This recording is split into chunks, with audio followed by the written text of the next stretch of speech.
On s'embarque. J'ai juste le titre. Le titre, écrire dans la non-édition. Évidemment, c'est un titre paradoxal, puisque de l'édition, il y en a, et que le rapport d'écrire à publication est organique dans le moment même de l'écriture. Simplement, justement, je voulais un paradoxe de départ.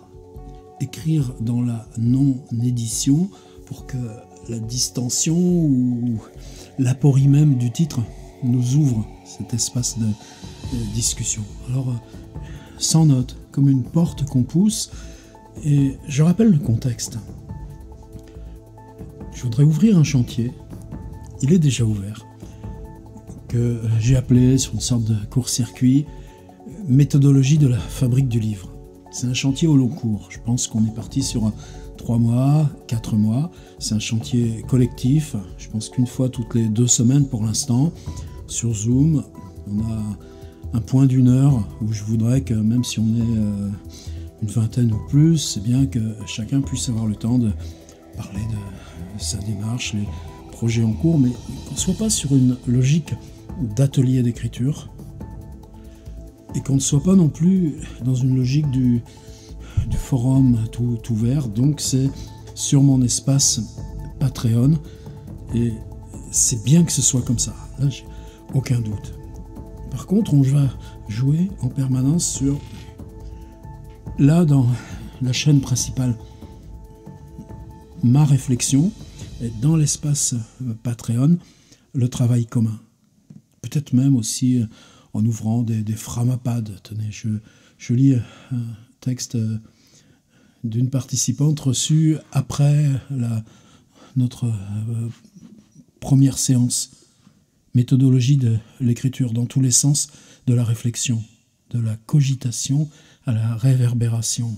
Avant, quand la documentation s'accumule, s'éternise, sans vraiment faire avancer, car elle ouvre de nouveaux champs à explorer, problème du temps et des moyens pour certains docs, voyage sur place, question du degré d'expertise à atteindre avant d'écrire sur un sujet ou un thème, légitimité. Vous voyez comme des mots viennent comme ça et qui nous créent une espèce de nuage dans lequel on va avancer.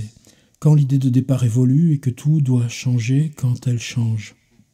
Un chantier éternel, place de la maturation, de l'infusion, de la fermentation, décantation, de l'idée aussi bien que de la phrase. Souvent j'écris avec les pieds, en marchant, sous la douche, en travaillant, écriture sans écriture, ce qui était un des thèmes de notre dernier cycle, prendre, ou plutôt avant écriture. Vous savez, cette phrase de Blanchot, moi, toujours me hante. Pour écrire, il faut déjà écrire. Question vaste, très vaste. Certains en ont même fait un livre. On se reboucle. Le besoin d'écrire physiquement, ça c'est intéressant aussi. Le besoin d'aligner les mots pour atteindre une masse critique, celle qui permet ensuite au texte de s'écrire tout seul. Expérience grisante, mais qui ne se produit pas automatiquement.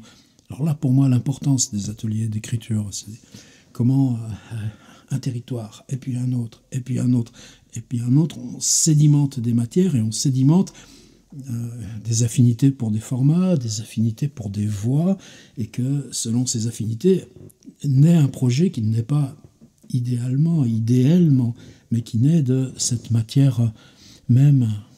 Le lecteur extérieur, motivation supplémentaire pour avancer, on a promis, on veut tenir cette promesse, mais problème d'autocensure si on se met à la place de ce lecteur-là, que faire si mal reçu, si la lecture change l'image que cette personne avait de nous, influence des relations qu'on a avec cette personne sur son jugement, et là, cette question de la publication, de l'anonymisation de la publication, la question de ce qui se sépare, la question de comment l'auteur est une construction du lecteur à travers ce qu'il lit, et comment... justement, dans notre siècle, avec Marcel Proust et son narrateur, avec Saint-John Perse, avec Louis-Ferdinand Céline, qui n'est pas des touches, comment cette fabrique d'un auteur fait aussi partie de la production de lecture. Ça, c'est des choses qui sont importantes. Communauté d'écriture, avec problématiques proches ou style proche.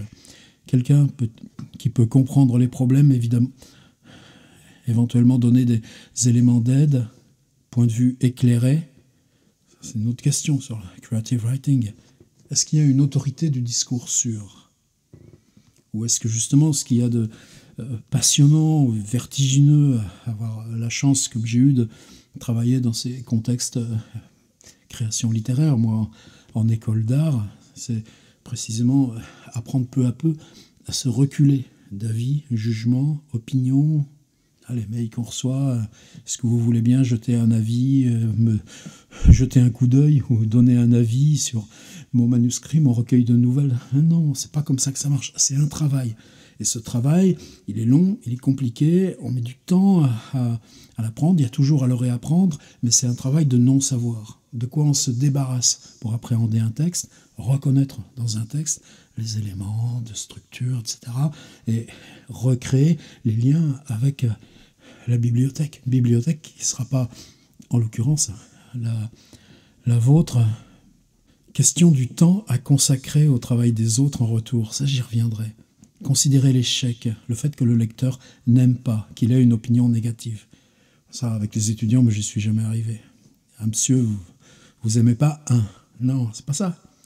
On est en dehors de ce contexte. Et c'est justement le tisser comme technique qui aide à se débarrasser d'opinions, jugements, et faire en sorte que, quelle que soit l'aberration du manuscrit, de la démarche, à un moment donné, dans son aberration même, les livres ici qui nous entourent sont uniquement un catalogue d'aberrations vivantes.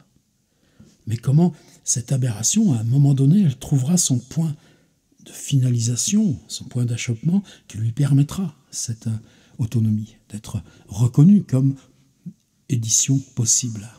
Utilisation d'un blog, site, journal, Facebook, pour se donner une motivation, une structure qui aide à avancer, un lecteur extérieur flou, un personnel multiple, déjà une publication ou pas vraiment? Quelle différence entre les exigences qu'on se fixe entre publication web et publication papier, sur la forme, contrainte du site? Et ça aussi, comme ça résonne. La question du temps personnel, temps social, le temps consacré à l'écriture et du temps pris à une autre activité qui aurait pu être plus familiale, plus rémunératrice, plus gratifiante, plus conviviale. La publication, alors, viendrait comme une justification de ce temps consacré à l'écriture. Merci pour ce texte, celle qui me l'a envoyé. Vous voyez, c'est diffus, c'est comme si on plaçait des tenseurs sur un territoire. Alors j'en reviens à mon titre. Écrire dans la non-édition, et pourquoi c'est non pas une provoque, mais une aporie, j'allais dire une aporie tremblante. Pour moi, d'abord, un fait émotionnel. C'est-à-dire, quand c'était en 1981, oui, le livre est sorti en septembre 82, donc c'était en septembre 1981 que j'envoie mon livre aux éditions de Minuit. Je l'avais déjà envoyé à POL. J'avais eu une réponse négative de POL, Paulo Tchaikovsky-Lawrence, qui venait juste de publier Leslie Kaplan, L'Excel-Usine. Et moi, précisément, je lui avais envoyé mon manuscrit à cause de cette publication. De même, je l'ai envoyé à Minuit à cause aussi de l'établi qui m'avait déclenché cette propre possibilité d'écriture. Robert Linhart écrivant sur ce poste manuel d'un ouvrier chez Citroën qui un jour son poste est déblayé. Et c'est à cause aussi de l'établi que Leslie Kaplan avait d'abord envoyé son livre chez Minuit. Alors ces histoires d'édition, on en a tous, mais le dialogue s'était amorcé avec Paulo Tchaikovsky-Lawrence, ça m'a considérablement aidé, alors qu'avec Minuit, j'avais eu une lettre de refus tout à fait banale, et puis ensuite, j'avais été en dialogue avec Christian Bourgois, avec Denis Roche. C'est Denis Roche, au bout d'un moment, j'étais dans son bureau, qui me prend une page, qui me dit « mais ça, il y a ça, il y a ça, il y a ça et ça ». Il me dit « prenez 3 semaines et votre machine à écrire, allez à la campagne, et ensuite renvoyez-le à Lindon, votre manuscrit ». C'est comme ça que ça s'est passé. Denis Roche, à ce moment-là, dirigeait la collection Fiction et compagnie, au Seuil. Ce que je veux dire, c'est qu'on était dans un contexte où, à partir d'un certain niveau d'élaboration, la question de l'édition ne se posait pas. Le livre retrouverait son chemin. Qu'il le trouve chez POL comme Leslie, chez Minuit comme moi, ou chez d'autres, ça avait peu d'importance. Par contre, se créait une fidélité pas toujours opérante. Minuit, Lindon avait ce réflexe de toujours refuser le deuxième manuscrit.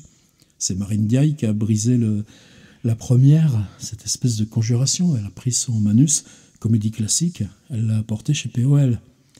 Et là, on lui a fait payer cher chez Minuit, etc., etc. Ça, c'est encore d'autres histoires. Mais ces questions-là, elles font partie du chantier. Là, ce qui m'importe, c'est de dire que 1980, mais il y a 40 ans, tu vois. Mais c'était encore ça, peut-être il y a 10 ou 15 ans. C'est un glissement progressif. Et ce glissement progressif, moi, je l'ai vu venir. C'est-à-dire qu'à un moment donné, pour les types de ma génération, tu savais qu'à un certain niveau d'élaboration, le livre trouvait sa place dans un système régulé.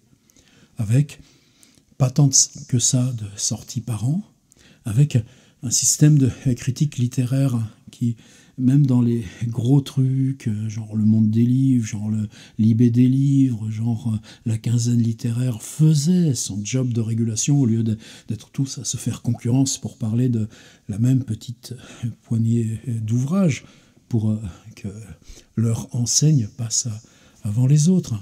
Et résultat, les ventes moyennes de premiers livres, c'était entre 2500 et moi, sortie d'usine, 4500. Et ça restait longtemps.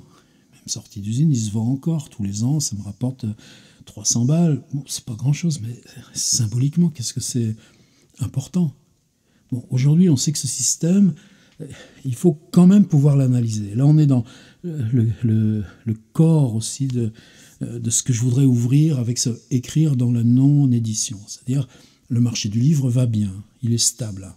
Je crois même que, même dans cette année de pandémie, avec les gros rebonds de novembre, décembre, eh bien, globalement, il a encore monté.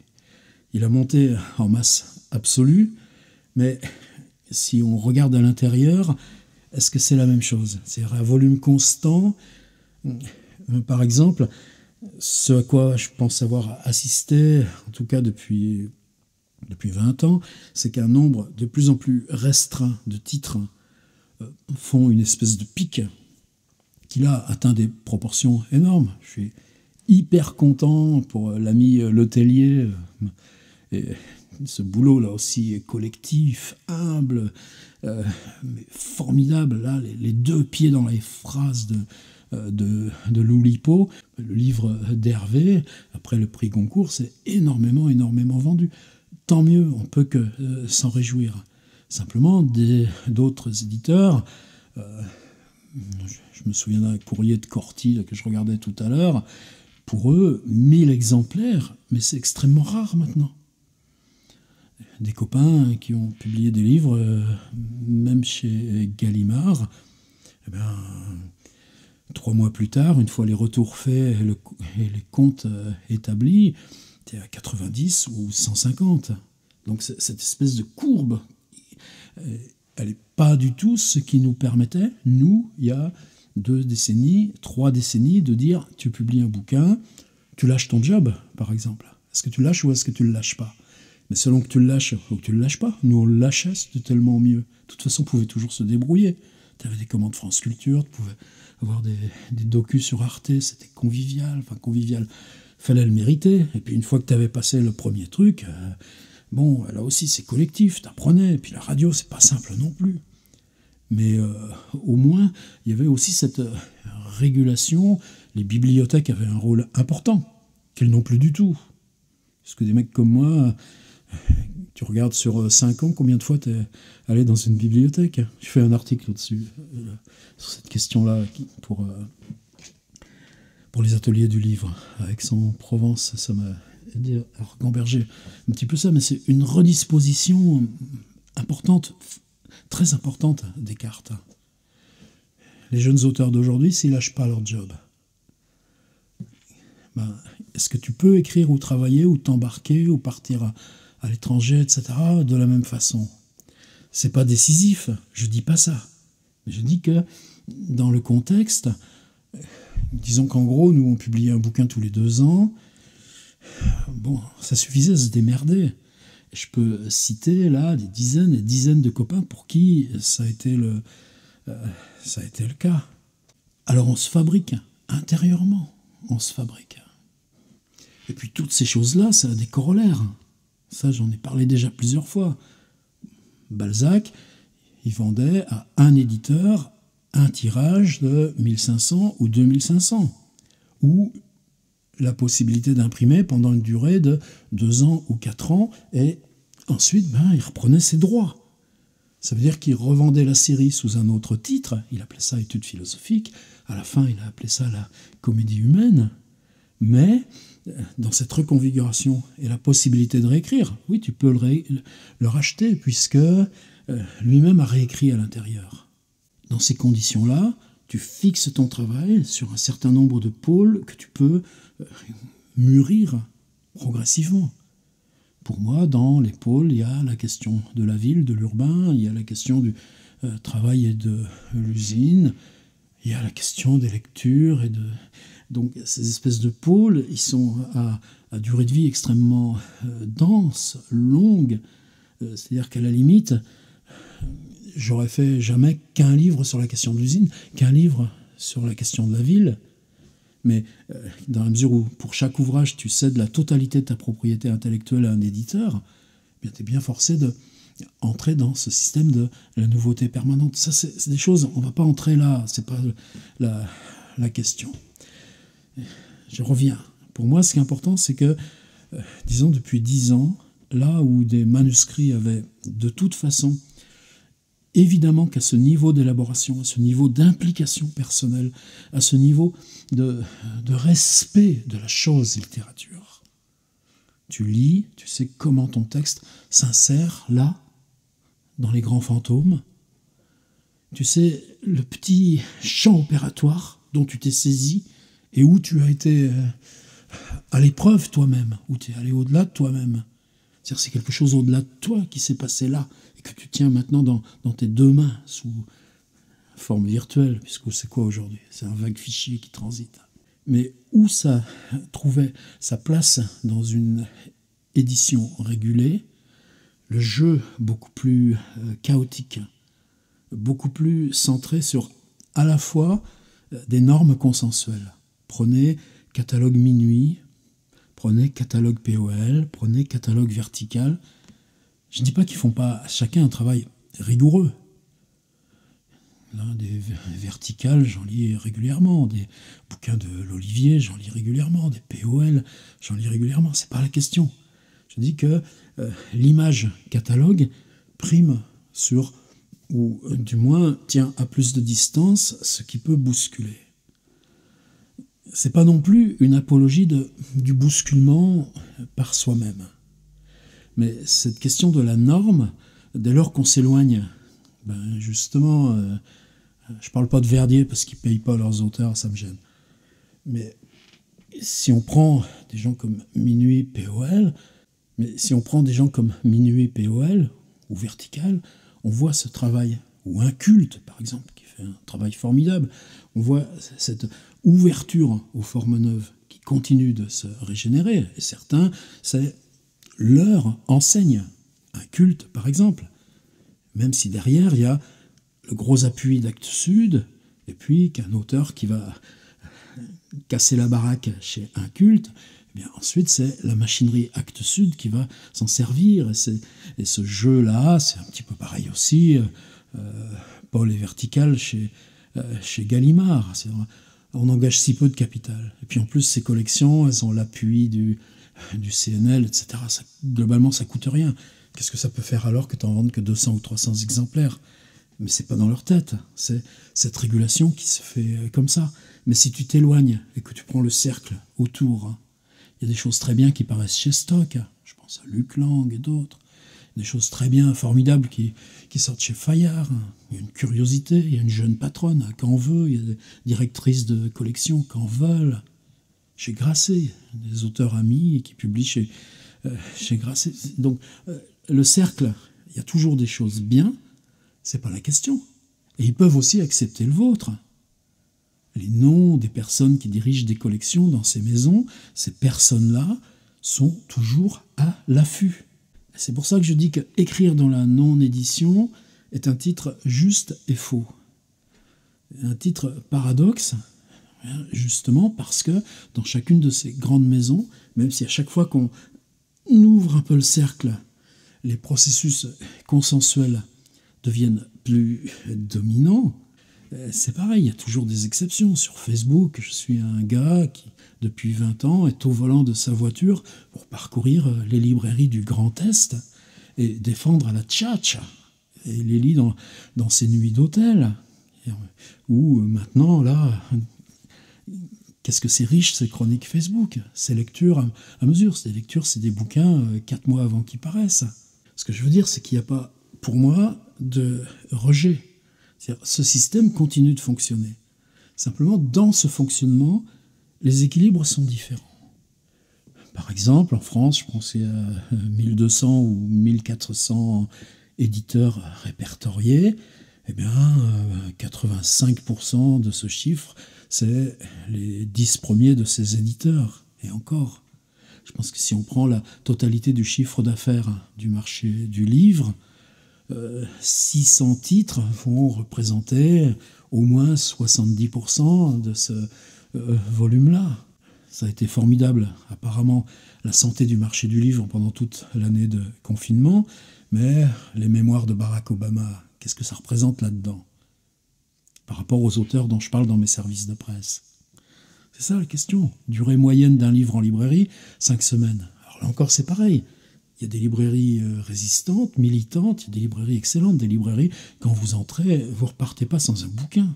Justement parce qu'elles ont su vous amener le singulier, la proposition, ce à quoi elles défendent. C'est pas entrer dans un truc où tu as coup de cœur écrit à la main avec des petits cœurs rouges, un coup de cœur avec le prénom du libraire ou de la libraire, et puis l'écriture manuscrite pour dire oh, ça c'était moi, quoi. Non, je pense que c'est pas ça exactement.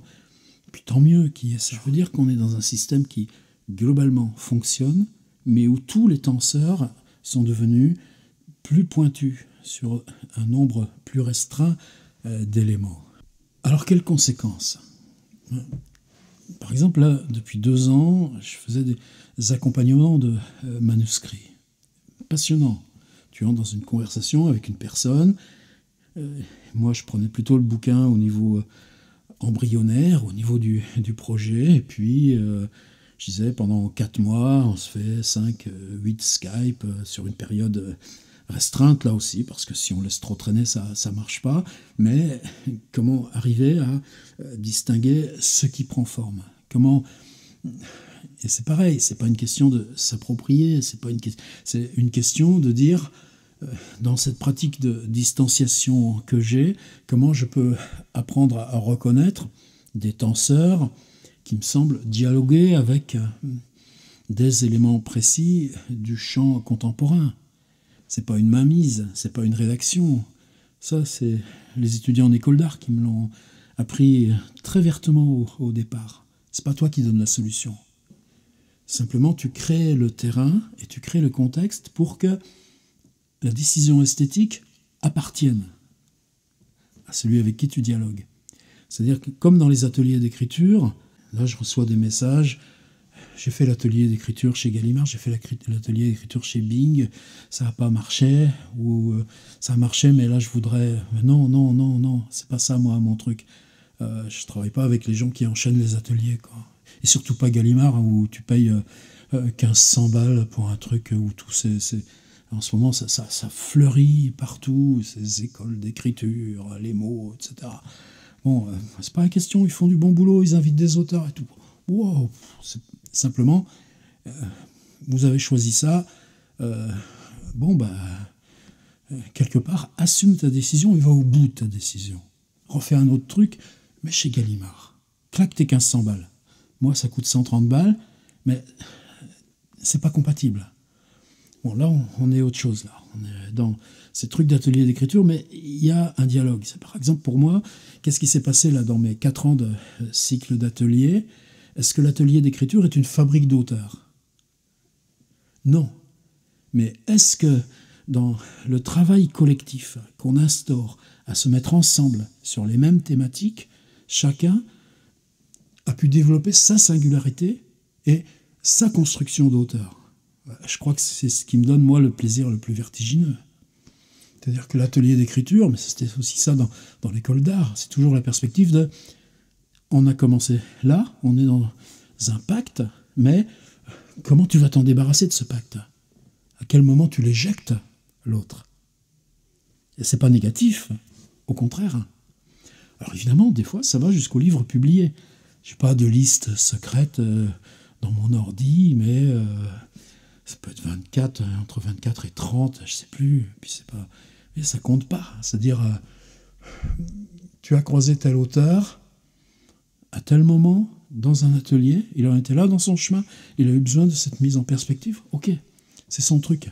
T'es pas responsable. Ça, c'est une chose. Je veux dire que ça a commencé depuis longtemps pour moi et que ce taf, par exemple, c'était au Québec, l'année scolaire 2009-2010, à Laval. La première fois, René Audet qui me dit « Tu vas prendre une telle en tutorat. » Ah, c'est quoi? Eh ben, tu seras dans le bureau et puis vous discuterez à deux sur son manuscrit. Parce que dans sa maîtrise, il y a un projet de réflexion théorique et puis il y a un manuscrit en cours. J'étais très démuni. Et c'est quelque chose même qui me gênait un petit peu, l'expression même tutorat. Puis bon, petit à petit tu le surmontes, et je crois au contraire, qu'est-ce qui s'est passé avec la création des masters littéraires dans quelques facs, c'est institutionnaliser? Non. C'est simplement faire cette place à l'idée toute simple que la littérature se transmet par la pratique.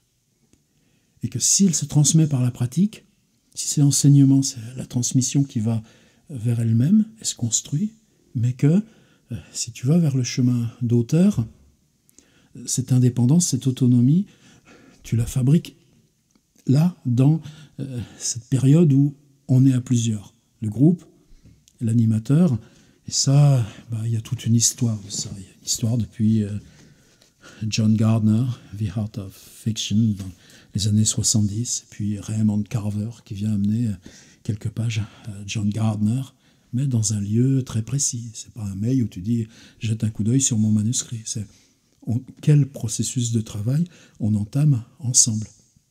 Et Carver le raconte quand 10 ans après, c'est lui qui enseigne le creative writing et donc à une table reçoit d'autres personnes qui arrivent avec des feuilles.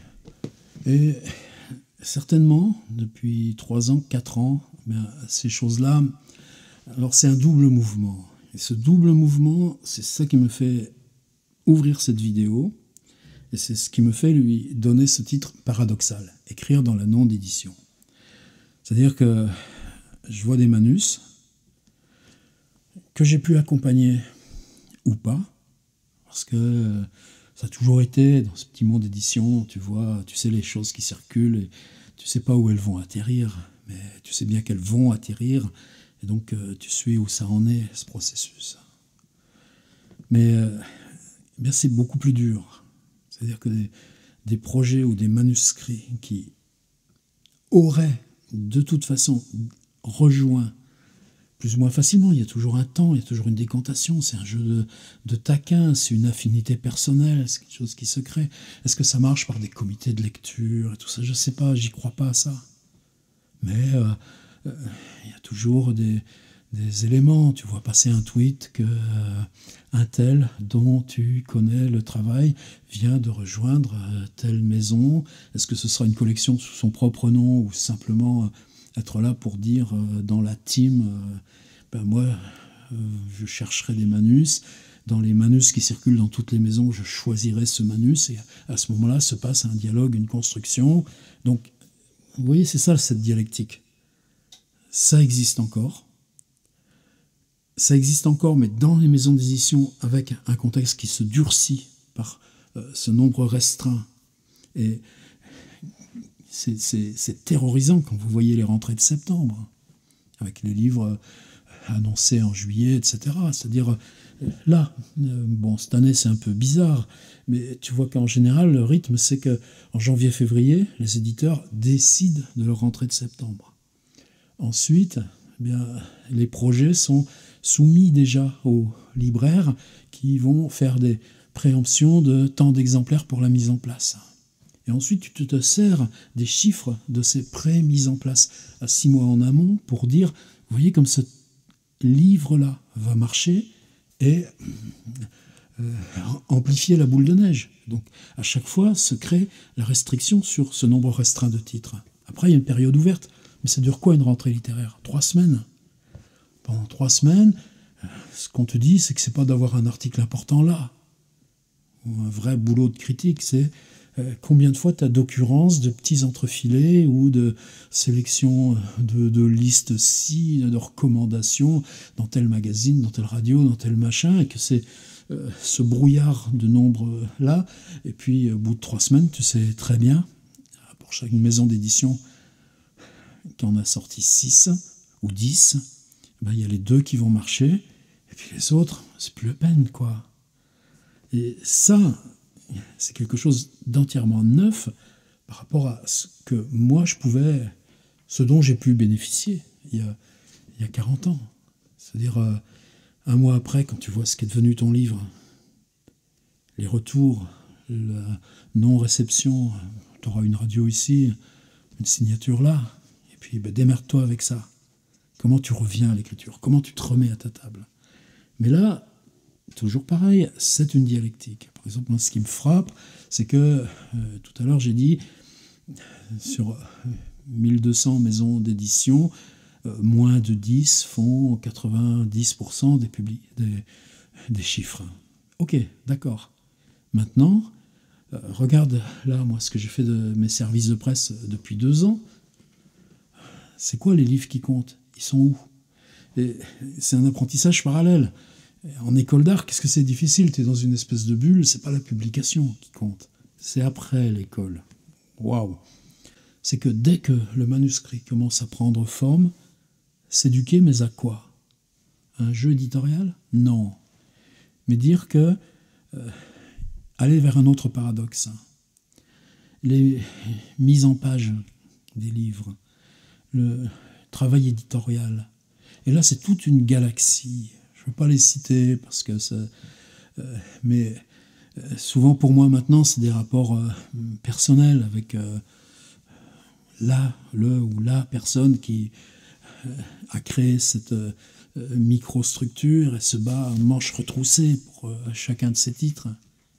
Mais là, ils font des boulots formidables. Typographiquement, c'est les plus culottés. Matériellement, c'est les plus singuliers. Quelquefois, ça peut être des choses très courtes ou énormément longues.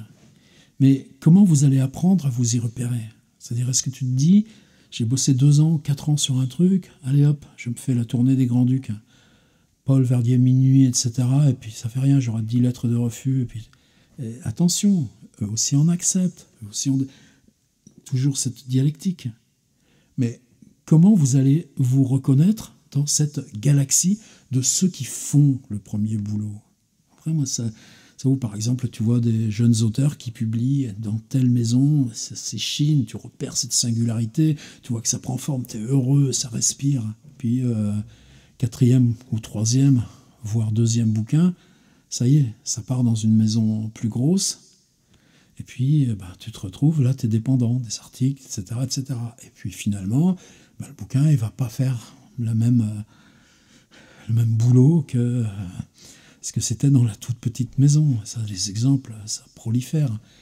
Mais tu ne peux pas non plus aller contre le fait que ces grosses maisons, pour elles, les petites maisons, là, des bataillons là, parmi les 1000 qui vont dans cette singularité, dans cette osmose avec la librairie, avec le web aussi. C'est là-dessus que je vais finir, parce qu'on s'est assez attardé. Puis on reviendra. C'est un chantier ouvert et chantier avec ces groupes Zoom là sur mon Patreon. Tout est clair. Mais comment vous vous repérez dans cette myriade? C'est pas tant, mais pour le contemporain, c'est pas 5, c'est au moins 20. Entre 10 et 20. Et des démarches qui sont tellement belles d'être singulières. Mais comment vous vous orientez vers eux? Où est-ce que vous allez trouver ces textes?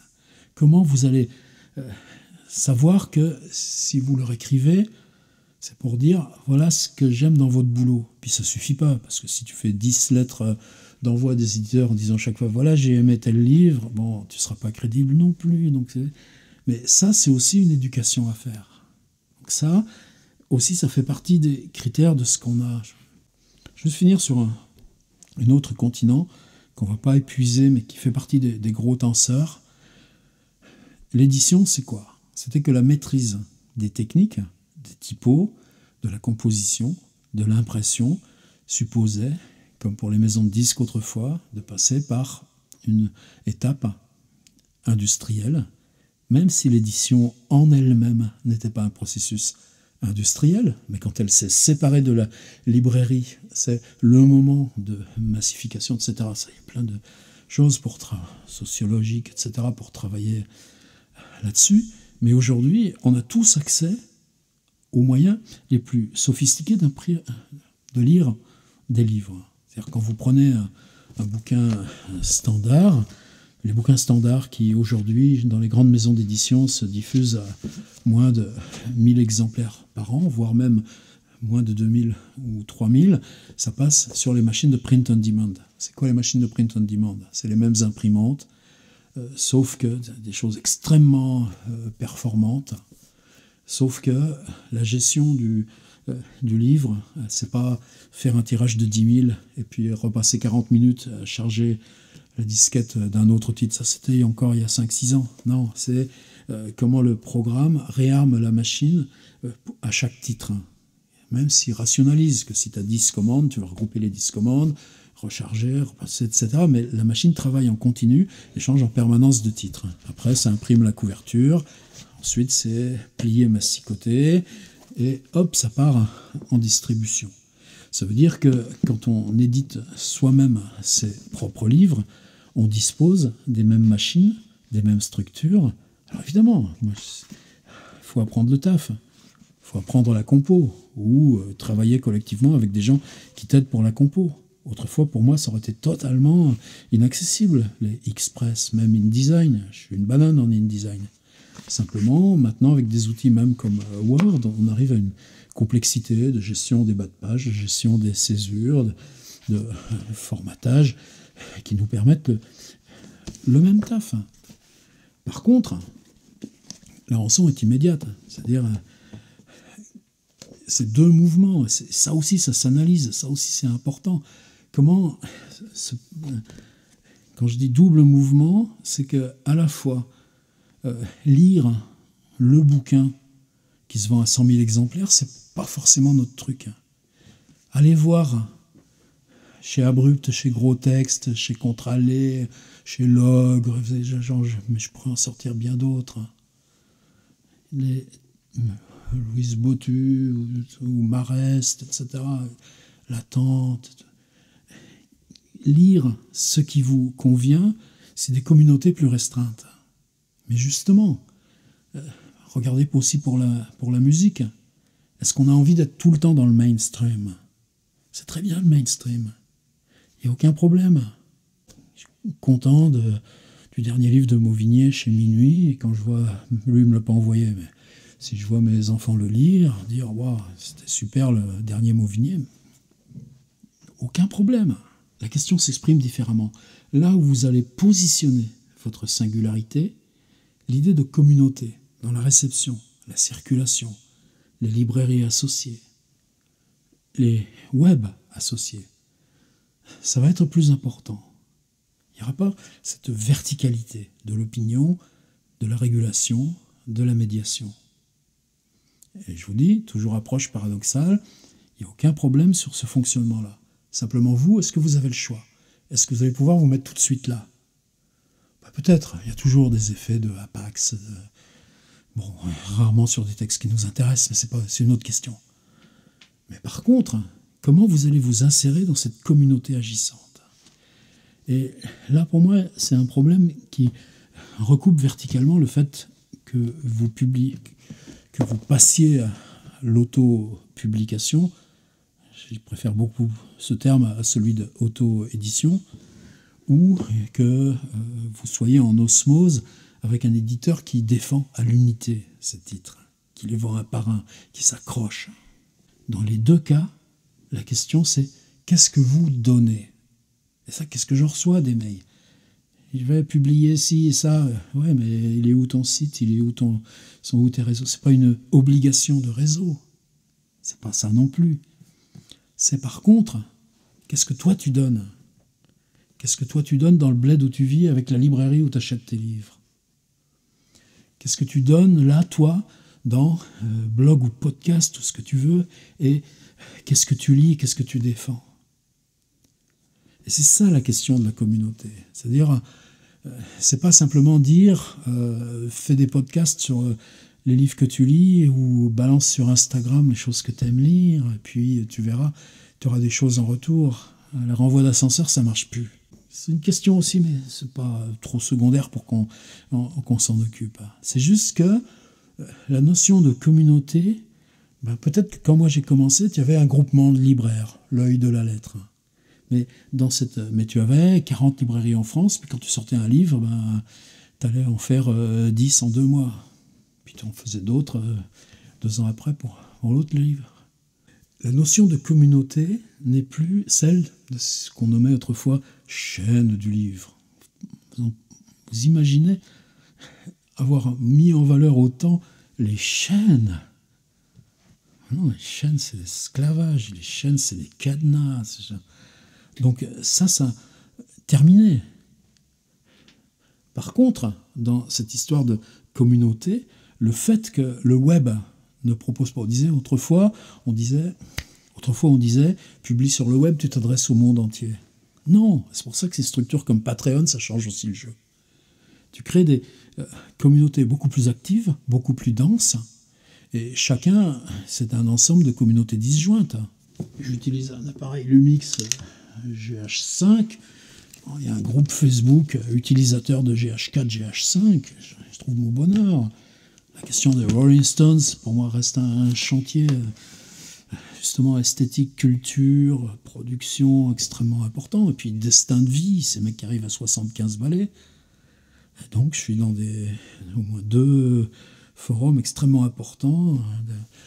Nous, notre groupe Facebook Tiers Livre, c'est pas la peine de demander si vous n'y en êtes pas, c'est un groupe fermé de ceux qui ont pratiqué ou pratiquent un des cycles d'ateliers d'écriture.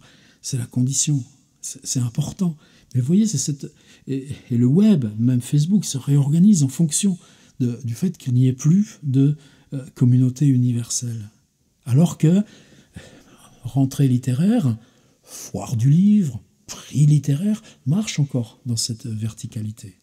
Donc, qu'est-ce que vous donnez dans ces jeux-là de communauté? Et c'est là-dessus que je voudrais finir aussi. Vous voyez, on est dans un chantier qui commence, donc il y a besoin d'en parler un petit peu longuement pour... là encore, on déblaye les thèmes. Est-ce que c'est facile de sortir des bouquins? Au bout de 50, et puis de 50 tafs, disons que tu commences à pouvoir faire des choses peut-être un peu plus élégantes, un peu plus... tu commences à comprendre ce que c'est que l'équilibre d'une page et d'une typo, mais c'est comme toutes les pratiques, il faut du temps, il faut de l'exercice. C'est-à-dire si tu sors un bouquin, que tu m'envoies ton bouquin parce que tu n'en as sorti qu'un seul, moi évidemment je me concentrerai sur le texte, j'apprécierai le geste, etc. Moi mes couves, je sais qu'elles sont maladroites, mais je regarderai c'est quoi la police, c'est quoi l'interligne, comment il marge, comment il joue les sections, comment il joue la numérotation, où est sa table des matières, son index, etc., etc. Tu le fais pas du premier coup. C'est-à-dire, lancez-vous, faites-en un avec un texte qui compte pas forcément.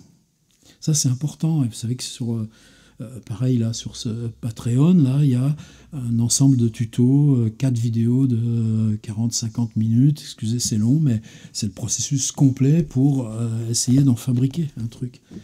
Exercez-vous parce que quand vous aurez le texte qui compte, si vous n'êtes pas rodé, vous ne serez pas au niveau. C'est important, mais c'est con, mais il faut le dire. Par contre, ensuite, comment tu le vends? C'est-à-dire, tu fais des vidéos, et tu mets en dessous, comme 2 amis qui me sont hyper proches, le livre est disponible, etc. j'ai pas leurs chiffres, mais c'est pas, je vois bien ce qu'il en est pour moi. Moi, sur 50, j'ai la chance que ce truc qui s'appelle Contemporain, mon Lovecraft Common Placebook, ce petit truc d'atelier d'écriture, là, puis je suis en train d'en faire un autre sur les questions d'écrire la ville. Bon, je sais que c'est les 3 qui font un petit peu tourner la boutique. Ça veut dire quoi, tourner la boutique? Tu pourrais en vivre? Ben non, certainement pas. C'est pas du tout la même échelle. Par contre, que tu puisses solidifier auprès de gens que tu respectes, c'est-à-dire quand il m'arrive des commandes, est-ce que je sais qui m'a commandé? Enfin, oui, je sais qui c'est, puisque j'ai l'adresse, puisque avec Squarespace, j'édite la facture, etc. Et j'écris à la main le nom sur l'enveloppe, et je suis content de faire ça. Mais justement parce que c'est des gens que je connais pas, et qui me demandent ce livre.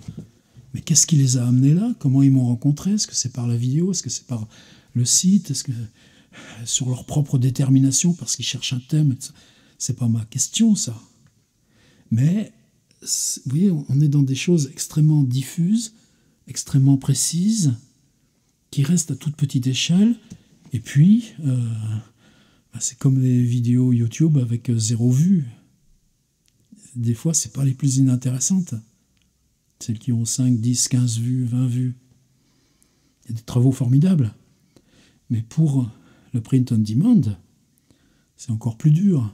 Ça avait été mon idée en 2008 avec Publi.net, travailler par coopérative, dans les choses qui ont fait que j'ai passé le relais, que ça a été très dur, burn-out, etc. Je ne maîtrisais plus l'outil, c'est quoi? Rétrospectivement, je pense que c'est justement parce que de l'idée de coopérative initiale, l'ensemble de ces projets que j'essayais de rassembler en grand nombre, peut-être trop vite, peut-être trop, ça fait partie des éléments, mais en les rassemblant, ceux qui venaient à cette structure, ils ne venaient pas à la coopérative, ils venaient pour un éditeur. Et on se retrouvait dans une reprojection rétroactive du rôle et du statut de l'éditeur, même si on était dans un dispositif numérique. Aujourd'hui, je pense que l'équipe actuelle qui a pris le relais, ils sont revenus à un processus de régulation. C'est leur affaire. Alors, est-ce que nous, précisément, à quel moment se situe ce rapport-là? Tu enchaînes des refus. Une première question. Est-ce que tu es sûr d'avoir envoyé aux bonnes personnes? Est-ce que tu es sûr d'avoir aussi suffisamment donné de toi? Et ce n'est pas une question de numérique ou pas numérique. Sauf que le numérique est prescripteur là.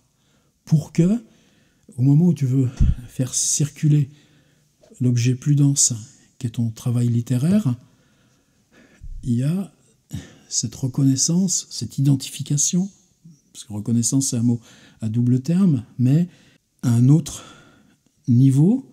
Est-ce que si tu ne trouves pas, c'est-à-dire est-ce que tu es sûr d'avoir joué toutes les cartes des possibles affinités, des possibles prises de contact, sachant que partout il y a dans ce monde éditorial des gens à l'écoute, des gens en attente. Il y a des maisons jeunes, je pense, Alma, etc., qui sont créées il y a moins de 10 ans, qui font un boulot sur peu de titres par an. Mais combien de fois tu dis mais t'as essayé ça, t'as essayé? Ben non, c'est qui? Ben, vas-y, go. Mais à partir du moment où tu choisis l'autopublication, comment tu vas engrainer la machine? C'est-à-dire des livres qui se vendent à 300 exemplaires chez les grands éditeurs, c'est pléthore. Toi, tu y arriveras aux 300 exemplaires. Mais même arrivé à tes 300 exemplaires, il va falloir des outils, il va falloir... Et là, je pense qu'il nous manque un rouage. Alors ce rouage, est-ce que c'est label? Est-ce que... Et moi-même, c'est plus... tu reçois un livre en autopublication, bon, tu peux toujours mettre le lien sur Amazon. Cette validation symbolique de l'éditeur, est-ce que même moi, je ne suis pas en attente de cette validation? Cette validation symbolique, est-ce que j'arrive à la recréer sur mon boulot? Parce que Lovecraft, je fais les vidéos, je fais les podcasts de lecture, parce que On a des pratiques de recherche collective sur tel et tel point, de la correspondance, ou des enjeux politiques, etc. Du fantastique. Donc cette validation symbolique, l'édition traditionnelle n'en est plus la seule dépositrice. Mais si on ne la construit pas avec nos outils, quand tu fais la démarche d'acquérir un livre, ce que tu rémunères, c'est pas la fab, c'est pas le texte, c'est un ensemble de composantes dont la représentation symbolique qui lui est associée. Voilà, c'était long, mais en ce moment, peu m'importe. C'est la question de fabriquer du fond, fabriquer du travail, ces questions-là. C'est compliqué aussi. Par exemple, il y a 10-12 ans, ah bon, et le livre numérique, ouais, bon, et la littérature numérique, ouais. Est-ce qu'on a parlé là du numérique? Non, on parlait littérature. Et tous ces trucs comme ça s'enclenchent, tout ça. Allez, prochain Zoom, chantier ouvert, il y a plein de questions là-dessus, mais c'est ensemble qu'on les travaille. Sur Patreon. Venez nous voir.